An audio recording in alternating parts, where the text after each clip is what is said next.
Hey there, everyone. Ryan Schul here. Welcome to my data analytics channel.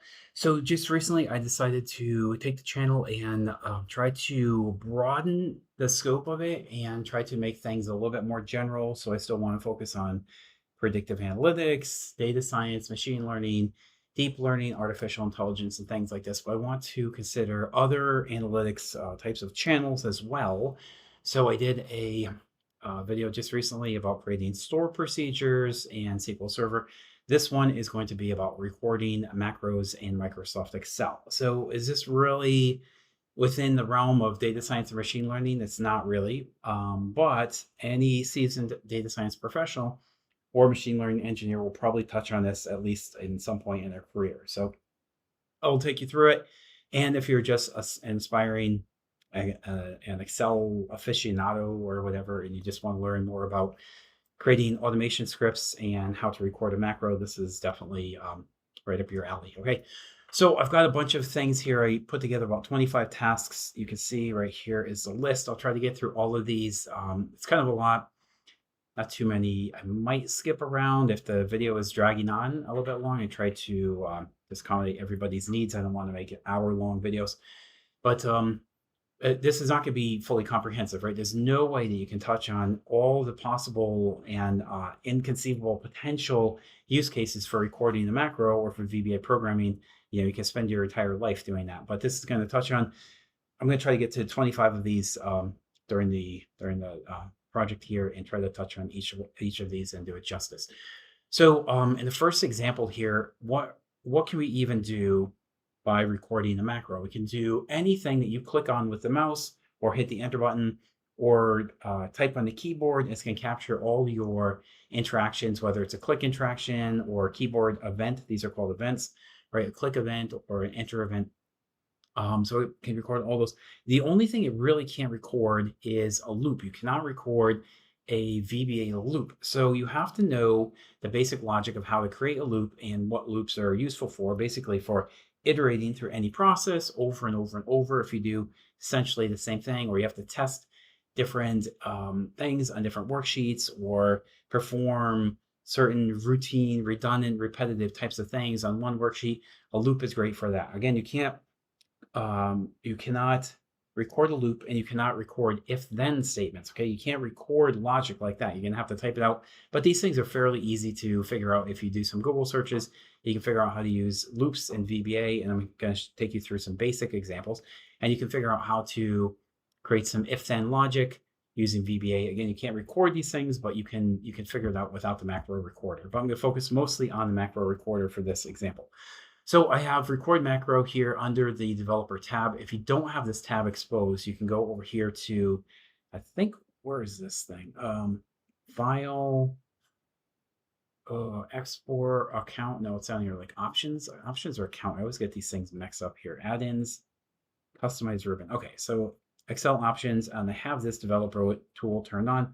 If I disable it, it's gone over here. So now the developer tool is gone. If it's not shown on your Excel workbook, then just go over here to customize ribbon and then click developer tab, then it shows up. Okay, so that's pretty straightforward. So now we have the developer tab. Now we can record a macro. So let me go over here to macro recorder.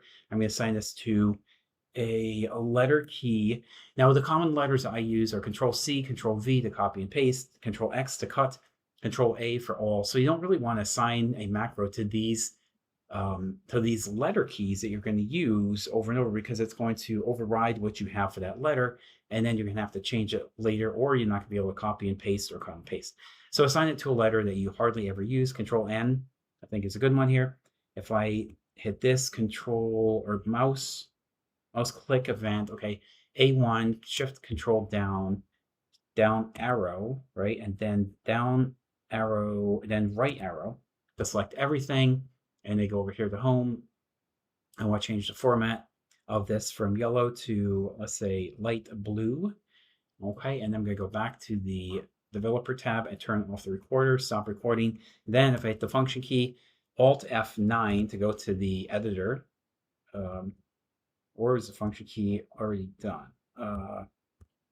Thing is a little bit confusing. Okay, if this doesn't work, I'll just go to the other one. I thought it was function.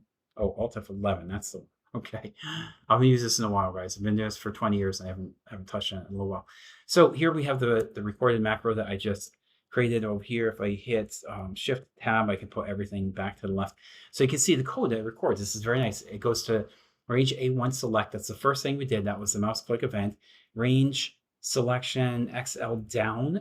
So that was the down key, XL to the right. So that was Shift Control down key, arrow key, right?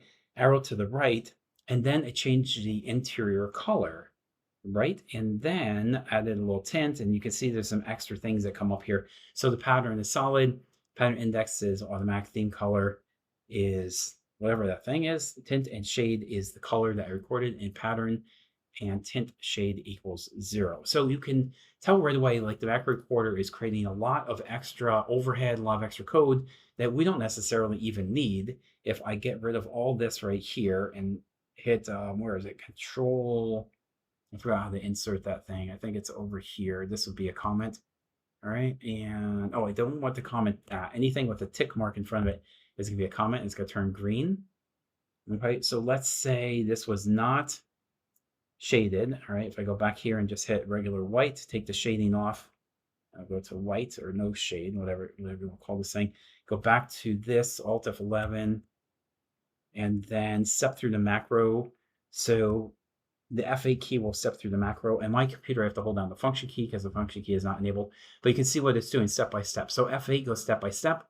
So I selected A1. I'm going down with the arrow key over to the right. You can see everything is selected with interior cover or color, interior color. All I want is that one color. The first 3 lines, the last line are superfluous. That's extra. That's not necessarily. Oh wait, maybe it is. Maybe I had to put that last line. Let me go back here. I can move the mouse back, which is kind of nice. A lot of these programming languages you can't. So I'm going to put that as a shade, pattern shade 0. I still didn't do it. So most of these, maybe I actually need this. Maybe I need this code. Some of this I can guarantee is extra. Okay, so let me go back here to the top. Oops, pull this up. Okay, okay, function F8, go, go, go, go. Okay, there it is. So theme and color accent, that's what I needed. End with. Okay, so there's the macro, right? That's the first recorded macro. Now, again, the nice thing is if you want to do this quickly and automatically, we can go back to white. I can go to the developer tab, add in a button. Okay, I can go to insert over here, form controls. We're going to ignore ActiveX controls. That's a different type of object, which is very nice and very useful, but I'm not going to get into that now. That's a little bit more advanced. So here's the button. I can rename this. I can put this as shading. I've already assigned the macro to macro 3. Whenever you design a macro, it should be meaningful and have like some name, name, so you know what the macro is going to do, right? If you share this with somebody else, macro 3 doesn't really mean a whole lot to anybody in the world, and it doesn't mean a lot to you, and you're going to forget what that macro does after a couple of weeks or after a couple of months. So you really want to name it something that actually has utility and purpose, and you can create this as shading. Whoops, too many clicks here. So sub shading, that's the name of the macro. And I'll go over here and assign the macro, right click to assign the macro shading, click the button, and we have the shading. Okay, 1 second, it's done. So the nice thing about these macros is you can automate almost any task you can think of, like literally any task you can think of, and it's done quickly and almost effortlessly once the code is set up. Okay, so that is formatting tables. Actually, it wasn't even a table. Let me go back and do this one more time. So turn on the macro recorder. Okay, I'm going to do N, although I already have a macro assigned to that. Yeah, it's complaining about that. Let me see if I can do M. Okay, so it does M. Let me go to insert table, and it's smart enough to know the table outlines. You can see the parameters kind of dancing around. Those are called dancing ants. If you look close, it actually looks like little tiny ants dancing on the screen. I guess that's where they get the name. So you can see the table has headers, and the range is A1 to C26. This is called the cell address. Make my table have headers. So if you don't check the box, it doesn't have a header. If you check the box, it has a header. Hit OK. And I had the macro recorder on, so it recorded everything I was doing. Go back to developer, stop recording macro, then function Alt F11, and let's see what we got here. So macro 4, table 2, and it created the table for me, and there's all the code that it came up with, right? So very nice. Then if I let's say make table, and then we have the headers over here, so that's pretty nice. If I go back over here and just change a couple things, like I want to make that red and get rid of the table. Oh,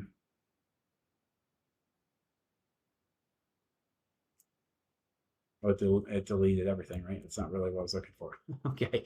Anyways, we had the recorded macro, Alt to F11. Takes me to the macros. So we've got a couple macros done, and this is called table 2. Okay.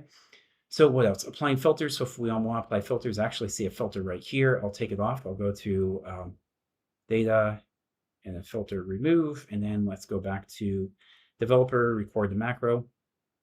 Okay, give this another assignment here. I'll call it K, and I'm going to assign a filter here. So where is it? Under data, right? That's it, data filter.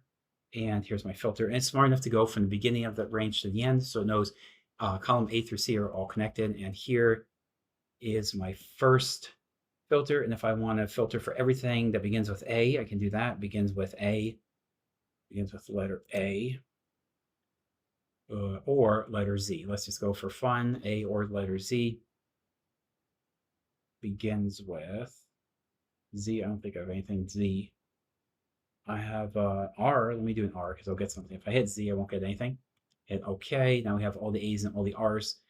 So that's fine. I'm going to stop the macro recorder, go back to developer, stop recording. Okay, take off the filter and get everything. I'll go to select, I'll get everything. Okay, so now let me go look at the name of that macro, Alt F11. And we have keyboard shortcut, Control K. If you see that, if you look real quick, see it actually assigns the Control plus K. So if you hit that, you're going to get the macro running. Okay, so Control K will run the macro, and then we'd have to record another macro to take off the filter. So that's fine. Or we can assign the button to the macro, assign macro, and this is macro 5, right? Came up with macro 5 because I didn't assign a more meaningful name. I should do that. Hit the button. We have everything that begins with A or R. Okay, so you can begin to see the applications for that. So recording the macro for everything that begins with A or R is not super useful. But let's say you have a bunch of data on this page and you want to go ahead and create a filter for A and copy all the items that have an A, starting with A. Okay, text filter begins with A, put in A right there, enter. And you want to copy and paste this onto a new sheet, Control C, we could create a new sheet, Control V to paste, and let's just double click to get the formatting nice. Then go back to here and copy everything that begins with B. I don't know if we have any B's or not. Let's go back here, B. I don't see any B's necessarily. Let me just test this, begins with B. That just contains a B. It doesn't begin with B, right? Contain. Oh wait, sorry. Begins with. Let me go back to. Begins with B. I don't think I saw anything. I think I saw C. So there's no B's. If you want to get all the C's, begins with C. Get the C. Okay, and then you want to control, copy, paste everything that begins with a C to a new sheet. So here's the A's. Okay. Here's the C's. Now I missed it. Okay, so when you create a new sheet, it loses its memory, so that's fine. Go over here. So, and then you can rename the sheets, right? All A. What will take from between that? All C. Okay, so you can begin to see, like, you can loop through all of the elements in your list or in this different filtered worksheet over here, right? And if somehow you want to create everything or copy and paste everything to a new sheet, if it begins with a certain letter, you're creating some kind of library or hierarchy or something like that, it's very easy to record a macro to do this repetitive action for you over and over and over, especially if you get reports that you have to slice up different ways and transform the data on a regular basis. You can see how this can become very helpful very quickly. Okay, so that was another case of that. Okay, and let me go back here for a second. What's the next one? So filters, sorting data. Let me turn on the macro recorder again. You can start to see what's happening here, right? I think it's becoming pretty self-evident. So go back here and we go to this. So control down over to the right, and we can sort everything by task in descending order. So let's go to data and do a sort. We can do by task, sort by cell, task, and this is going to be A to Z. So I have everything sorted. Apply filters as first, sorting data is last. Let me turn off the macro recorder. So stop recording and then function Alt F11 to get over to this thing. So keyboard shortcut Control L, and this is macro 6. Okay, so again, we want to define our macros with something that has meaning, right? So RT sorting. So then if we just take some of these things and we get it out of order, right, and get this down here, and then just put up like a couple things over here. Okay, and then we have some blanks. We'll just delete those blanks in between. Okay, and now you can tell it's kind of in order. A's begin, and then E's and I's and RS, and then the C's and D's are down here. So if I go here, right click, and go to sorting, and assign that to the button, it's going to do the sort, so everything's fine.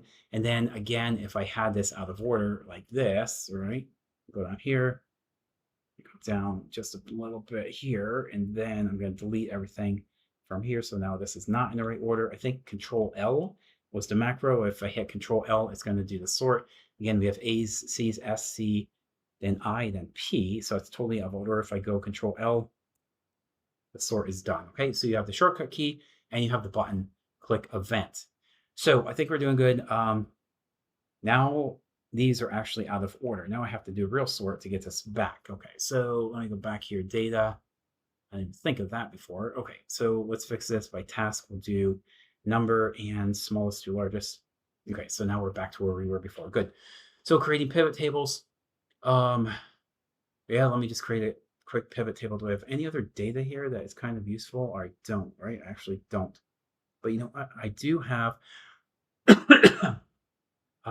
let's see, copy and paste across sheets. Oh, I did show you how to do that. Delete blank rows. Okay, let's just say we have a couple rows. Let me record another macro. I think this is starting to sink in though. So just turn on the macro recorder, assign a key to that. So now I'm going to put I. Let's say I have some rows. I'm going to insert a couple of rows here. Okay, and then insert a couple of rows down here. Delete. Okay, so what's it? Sorry, did I just hit delete? I want to hit insert. Okay, insert. Okay, so now we can go ahead and do the sort again and sort everything in order, or we can actually go through and delete the rows that are blank. Let me Google this because I don't know how offhand to do this. Excel VBA.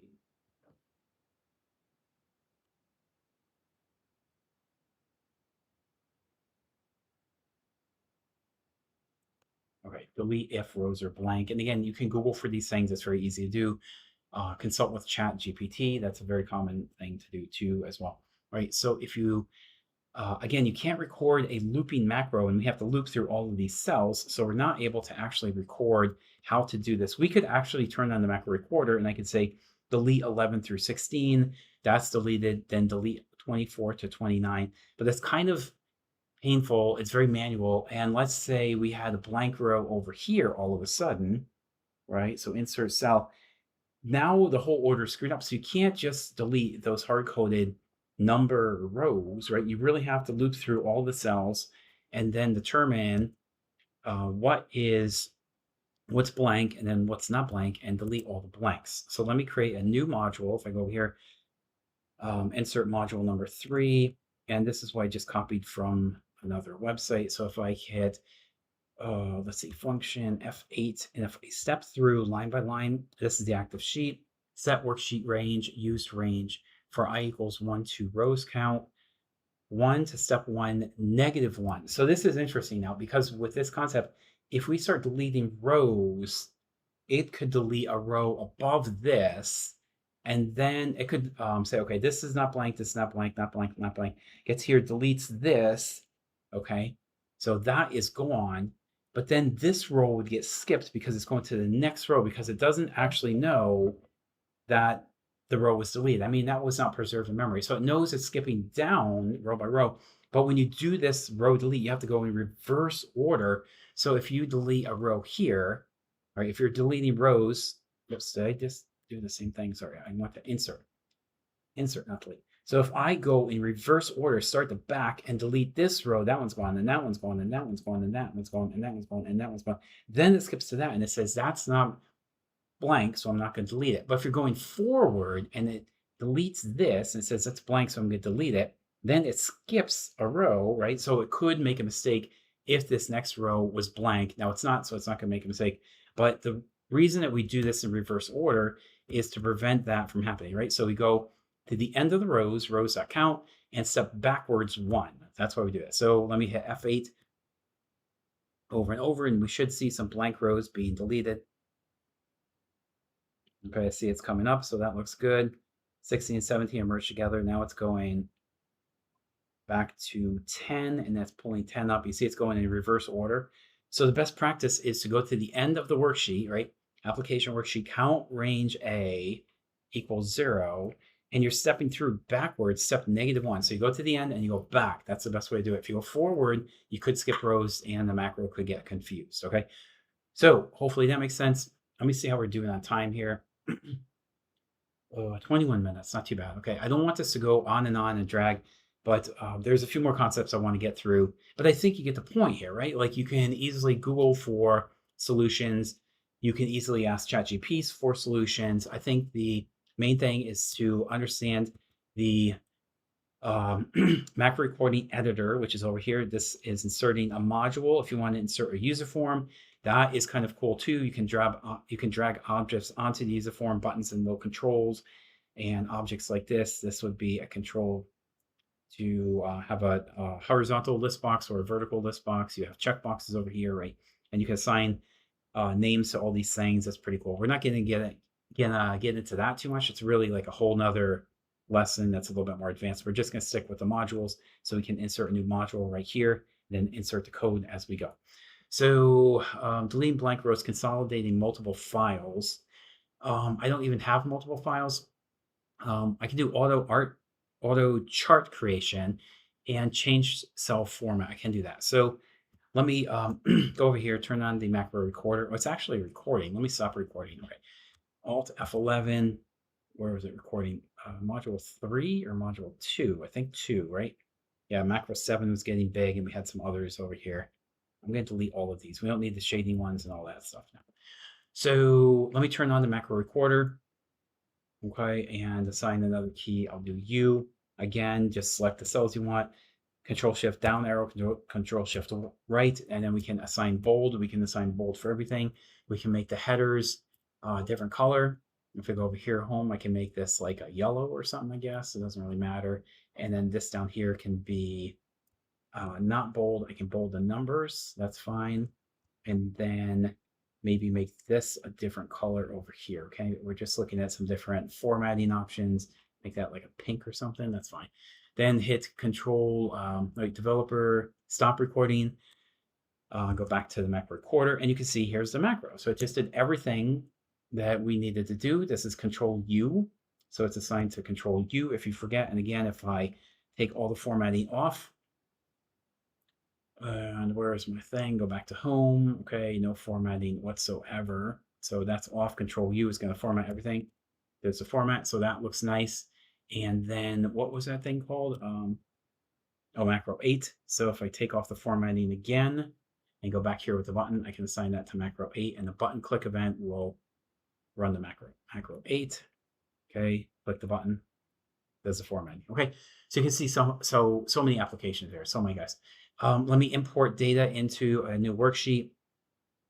So turn on the macro recorder, developer, record macro. Okay, let's go. If we go over here, actually, there is a way to go back to macro recorder, Control Alt 11, and then I haven't done this in a while. Tools or something, references, VBA project property or options. I think it's one of these. Editor format, general docking. No, I think it's this tool, project properties.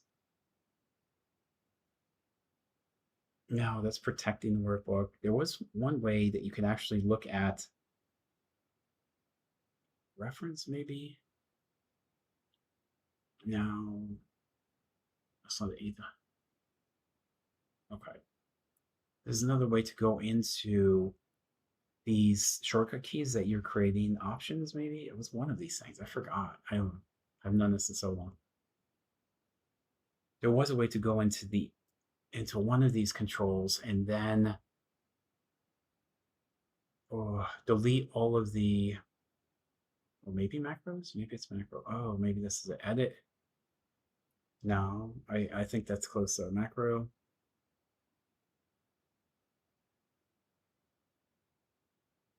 Oh, step into or edit projects.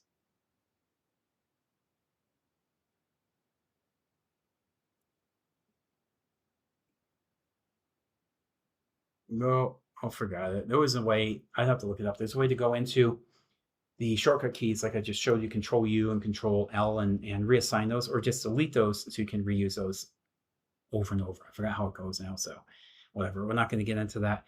So I was going to go ahead and import another workbook into this workbook and record the macro to do that. So let me go back to macro recorder. So Control Y, I'll use a Y this time. Maybe this was it.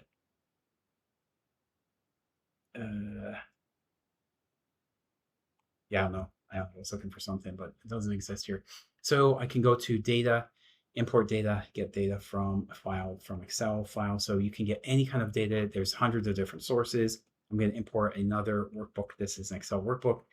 Okay, so if you need to import data to work with it inside your existing workbook, I'm going to pick sheet 5. That's what's called, and load the data. Okay, and then it's pulling in the external data and creating this for me. So here's my data right here, A, B, C, D, E, and then you have 10 rows of data. And we have, I guess, 2 sheet 5s. I'll call this import and make that small m just to make it look a little bit better.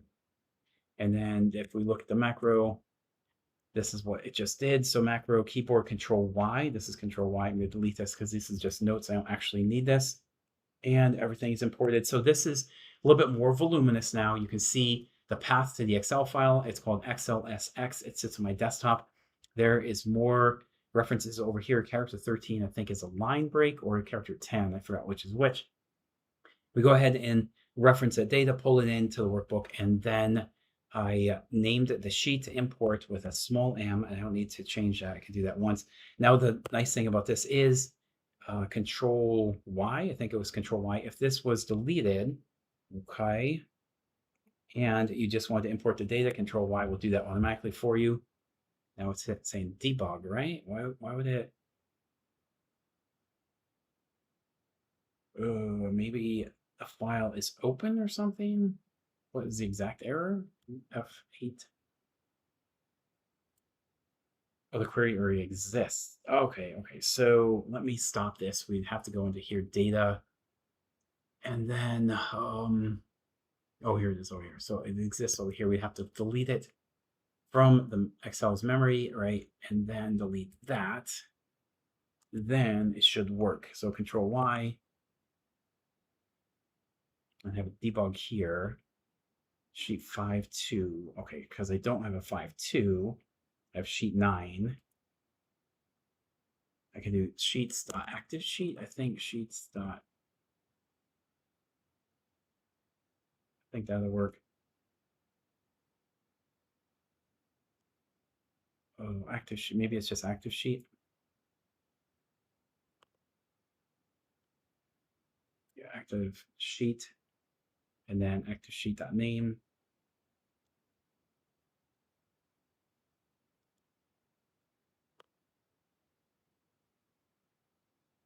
That should work. Function F8. Okay. And that's it. So we actually don't need this at the end. So you have to kind of pick and choose what you need and what you don't need. Some of this code is extra and unnecessary, and it's actually giving me this that I actually recorded the macro or something.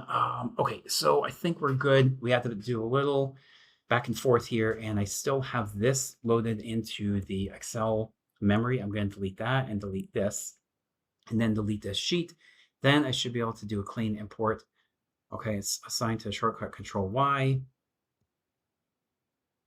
Okay. We'll permanently delete the sheet. Do you want to continue? Oh, wait, it actually recorded that? Okay, I think the recorder is still on, so I have to record that. So yeah, sometimes you have to go back and forth a little bit. And it's actually recording me deleting the sheet, which is not what I tried to do. And this is called macro 9. So there's two ways to run this. Delete this from memory and say yes to that, and then Control Y to run it. Control Y. Okay, everything's imported fine. And again, if I want to assign this to a button, I can go over here and hit delete and delete the sheet. Okay, that's my import sheet. I can hit that, delete, and then assign a button over here. Go back to the developer tab and insert a button. Okay, and I'll have a button click event to macro 9. I'll call this import. So if I just click on the button, I can go over here and delete that import, and I can actually change the formatting just a bit to make it look a little bit more polished and professional, and make that red and bold. Okay, so red and bold, and make that bold. Is it bold? I can't tell, just to make sure. Okay, now it's bold. Now we click the button and magic, I get the import. Okay, 1 second, it's done. So it takes a little back and forth, a little data wrangling, but you can get there. Okay, so changing cell formats, we did that. Running, find, and replace. Creating buttons for Excel, I literally just did that. Inserting formulas. Let me do a find and replace real quick. Okay, so you already know what's going to happen here, right? So I turn on the macro recorder, record the macro, and I'll assign this to T. Okay, and I'll do a find and replace for anything that has, let's say, comma. Control F. Anything that has a comma, I'm going to put an ampersand, just to be silly here, right? And I'm going to replace all. And there's 7 replacements. Okay, and you can see what happened over here. So there's an ampersand. There's one over there. There's one over there. So if I go back here and put commas back there. Okay, and I'll put 1, 2 down here. There's 1 right there, comma, comma. Okay, and if I go back to the macro and just take a look at what this is doing, there's Control T, right? So Control T will run it, or I can hit F5 and it's going to run. Okay, so Control F5 runs everything to the end. Actually, wait a minute, that just put that a little bit lower. Function Control F5.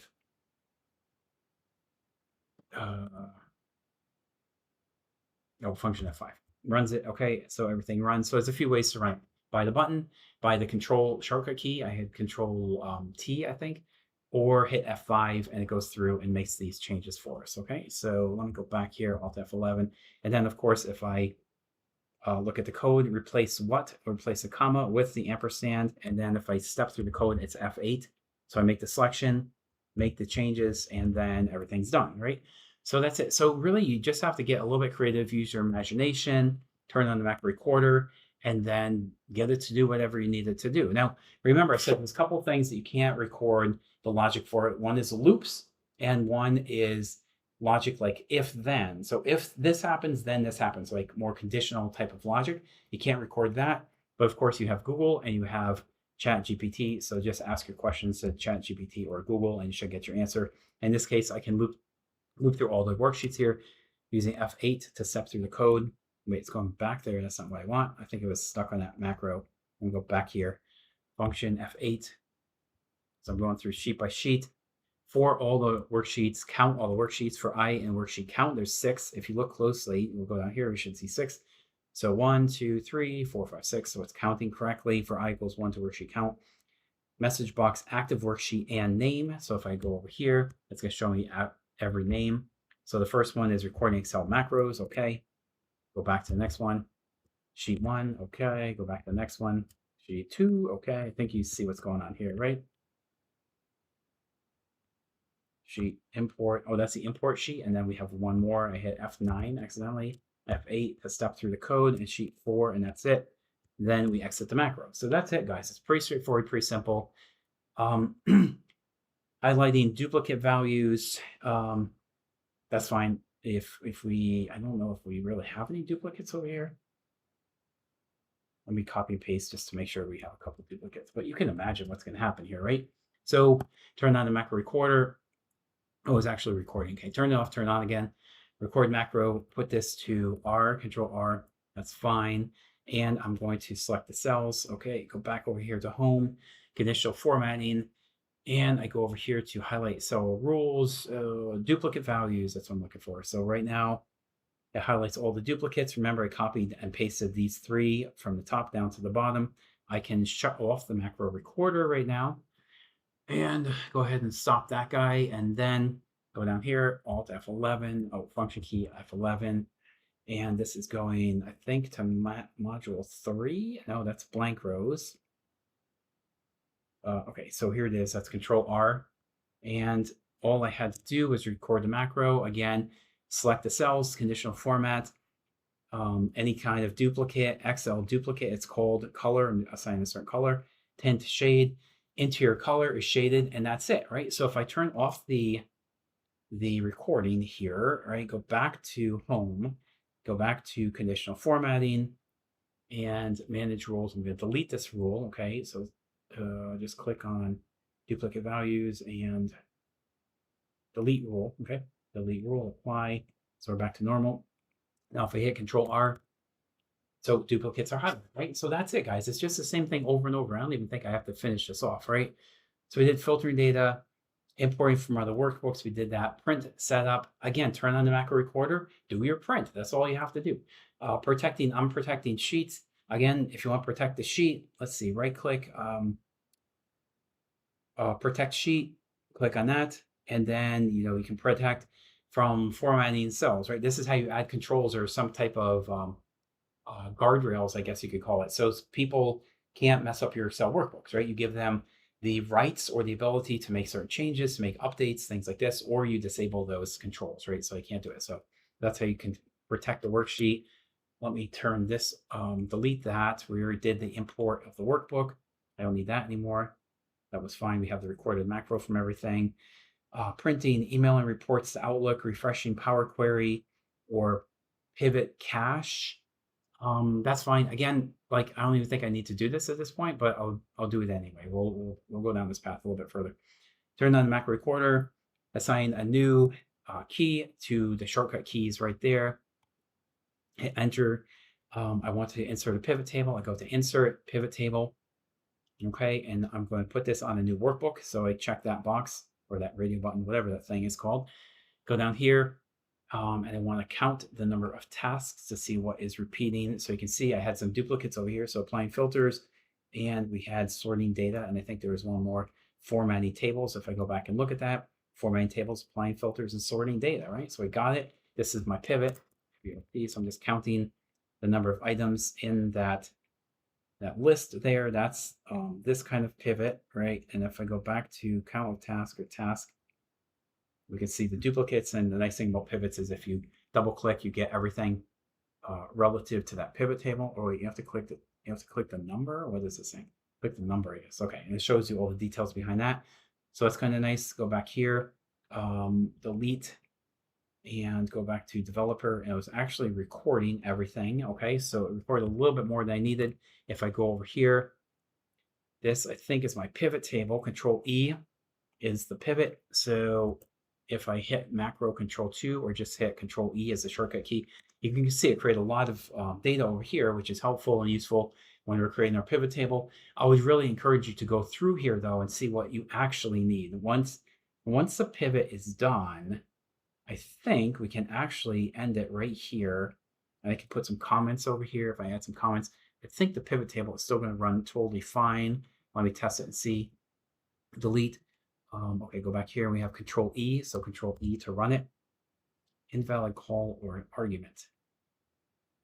Oh, okay, so I think it already knows there's a table in here. So I have to delete that. I think that's what the problem is. It's telling me there's a table or a connection over here. So if I go to data, get data. You have seen this before. So I think we have to clear the pivot cache. The pivot table has cache. So it's preserved in the pivot table's memory. And I'm looking for queries and connections. I don't see anything here. So I think you just have to clear the pivot table cache to get this to work. Let me see.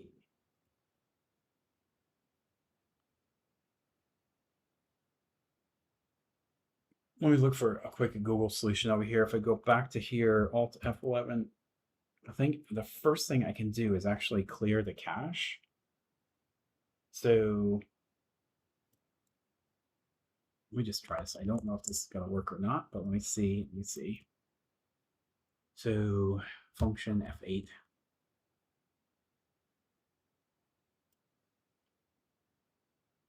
Okay, so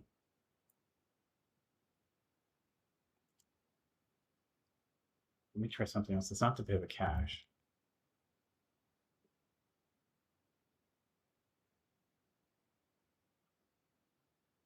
But it is the pivot table named pivot table number 2. So I think that has to be purged, and then we can go ahead.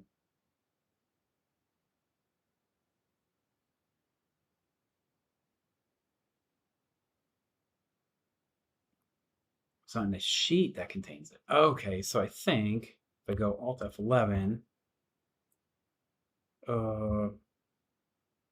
no, that's why. Okay, so F5 to run it. Debug.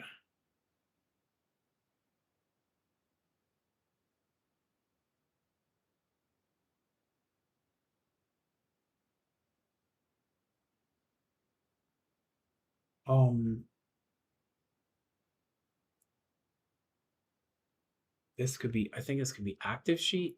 Let me see, active sheet, comma.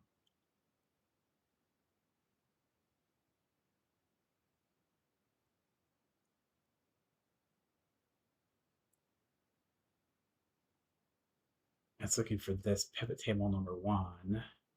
Yes, it's still an issue, right?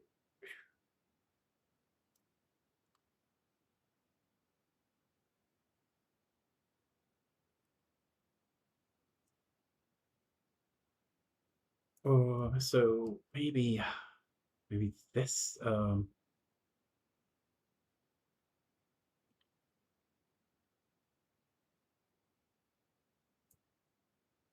But the problem happens here. So you can see what happens, right? You have to go through and debug these things a little bit just to get this straightened out here.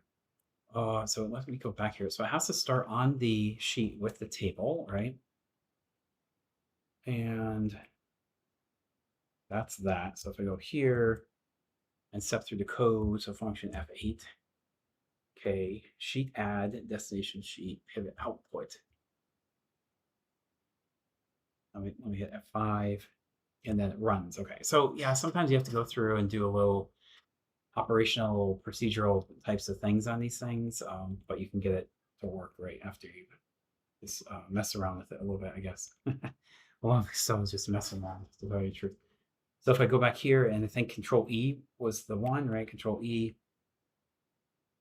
Okay, so the pivot table was built in 1 second once you have the code and you've like refactored a couple things and got that straightened out. So that's good. What else do we have in this list? We're getting close to the end of the items in the list here, and we're at 43 minutes. I'm not too concerned about the time, but I don't want it to go over 1 hour. That's for sure. That's too long for this.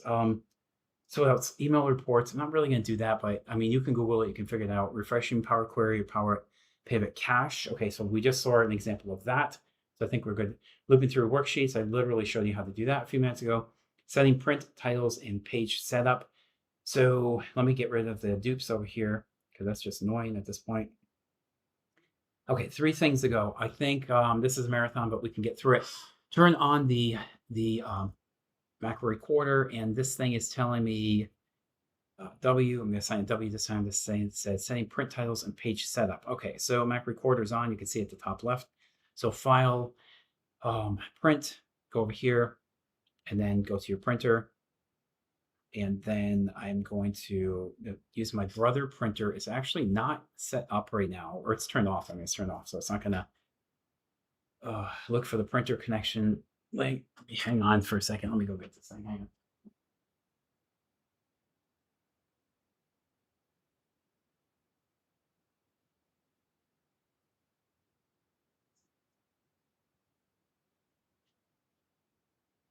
Okay, I didn't realize we're printing anything today. This thing is very ad hoc and it's not scripted at all. other than I had like a couple little things in my outline I wanted to get through. So waiting for printer connection or cancel connection. I turned it on, so it should pick up. This printer is actually pretty good. It's a Brother printer. Oh, let me go back to print. Okay, so I think it's getting it, printing 1, 2, and 3 pages. It's actually printing out the pages right now. So I wanted to set print, title, and page setup. I don't think I actually did that, but let me see what the macro recorder got. Alt F11, and we are down to active sheet print out. This is it, guys. So it's just a couple of lines of code. So this is the print macro down here. Okay, and you can tell this line wraps around to the next line down here. You can get rid of the underscore, and that's it. Just one line of code to do the print. Insert standard headers and footers. So I think I know what that is. I haven't done this in a while. Let's turn on the macro recorder. This is our best friend right now today. And then insert, what was that? Page header or footer. This is like format or something. Page layout.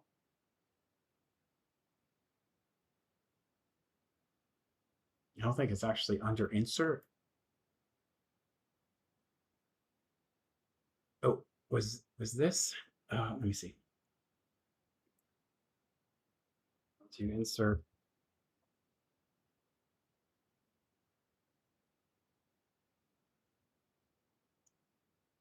To Google this one. So I just got this list online, like the top 25 things. So I forgot how to do this, but let me see. Oh, page setup.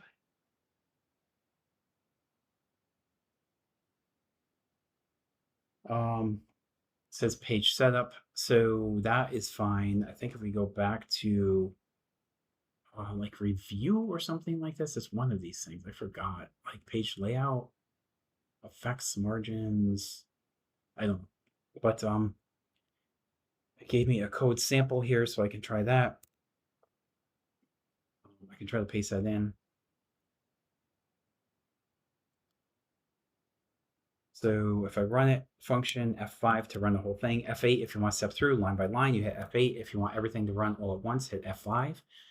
So insert headers and footers, and with page setup, monthly report, printed by John Doe, and I think it's actually printing this thing now. The printer's in the other room. I'll just let that go. That's the VBA code for that. Running data cleanup, steps in sequence. You know what? I'm not sure what that is. Not sure what that means right there. But there is one more thing that I do want to show you that's pretty useful for VBA and recording macros. Let's go to this sheet over here. Oh, let's go to the import. I like that import thing. Is this still hooked up or not? Maybe it's not. Sign macro. Oh yeah, I've got all these macros. See, I don't even know the name of it. So that's why I told you should really name these things. But if we go back here, that's the pivot table. Oh, this was the one I was looking at, right? So if we go function F8 and then F5 to run it. Okay, so it pulls in some data. So this is pretty helpful. Let's say I want to get the average of everything in this row over here, or all the rows, right? So I can actually record a macro to do that. If I go back to developer, stop recording, and then start recording, I'm gonna assign another letter to that. Let me go to H, I'll just put H over there, and then equals sum. I'll actually record this summing of the macro, right? And then it auto fills down because you have a table. So I can stop the macro recorder and go back and look at that macro, Alt F11. And this is going to be right here. So there's my Control H, pretty simple, pretty straightforward. So select cell F2, active cell formula equals sum sheets. This is the name of the table because it's a table. If this is not a table, it gets a little bit different. Equals A, B, C, D, E. So I want a non-table over here, Control R. What was that? Oh, because I have the, yeah, it's doing the duplicates because that's how I had the shortcut thing assigned. So it's actually formatting the duplicates again. Okay. Okay, you have to be careful with how you assign these things to your shortcut keys, right? But this is what I want to do, equals rand. And why is it not equals rand? Okay, it's just to get some random numbers, and I have to fill to the right because the shortcut key is blocked by that R thing, right? So fill to the right, fill down a couple. Now, this is what I want to show you. It's filled in the macro very nicely with based on the table, because this is a table format. If you look, it has colors and highlights across the different rows and different columns, right? So that is fine for a table. If you're working with a non-table, the syntax is going to be just slightly different. Close that off, equals sum. You can see it doesn't automatically fill down. You have to do it yourself, but that's totally fine. Let's stop the macro recorder, Alt F11 over here, Alt F11, and this is going to be sum. This is summing everything in the sheet from the table. If you don't have a table, you have a convention called RC. This is short for row column. Go back 6 to row column, go back 1, and you sum all of these to get the result, right? And this is called, let me shrink this down a little bit. This is called what? Macro 6. And we say auto sum. Okay, and we can delete the sums over here, and you can pretty much figure out what's going to happen over here. So developer, add in insert control. This is going to be a tab control, auto sum. I mean, this is a click event control. I'm going to assign a name to this. I might as well just do it. Just click OK, auto sum, just so I know what it's doing. Okay, and sum it. And wait a second, why did it not do that? It actually didn't do it. Let me go back and see this. What is wrong here? Alt F11. So active cell. Oh, because it wasn't on the active cell. I know why. Geez, okay, it's G14.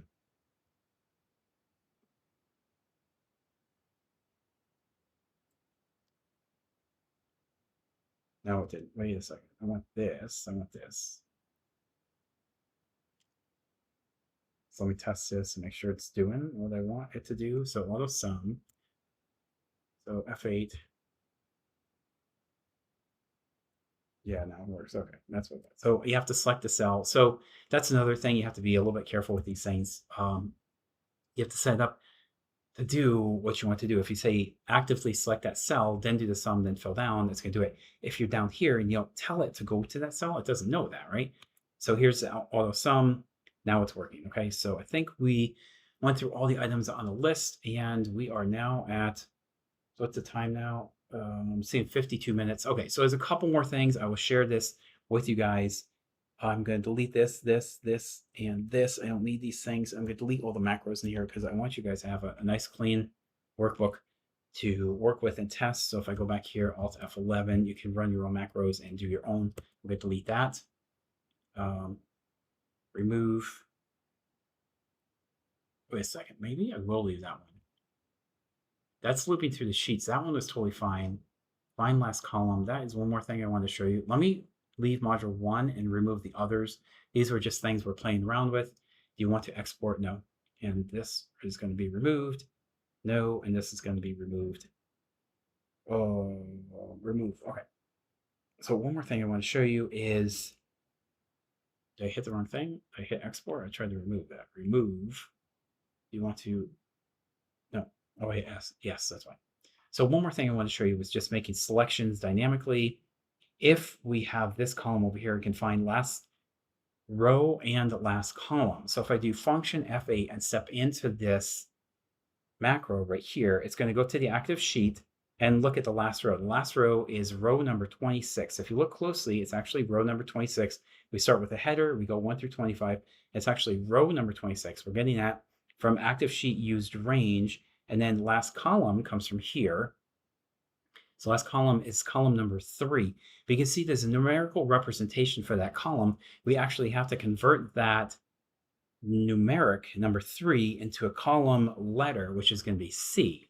So we have to go down here, use last column. Last column is 3. We're going to get the letter representation of that last column, which is column C.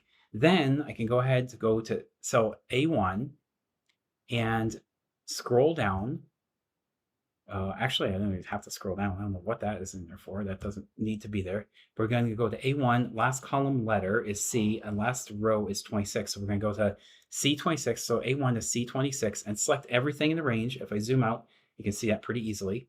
So control, zoom out. You can see A1 to C26, right? And then we can change the interior color to be whatever we want.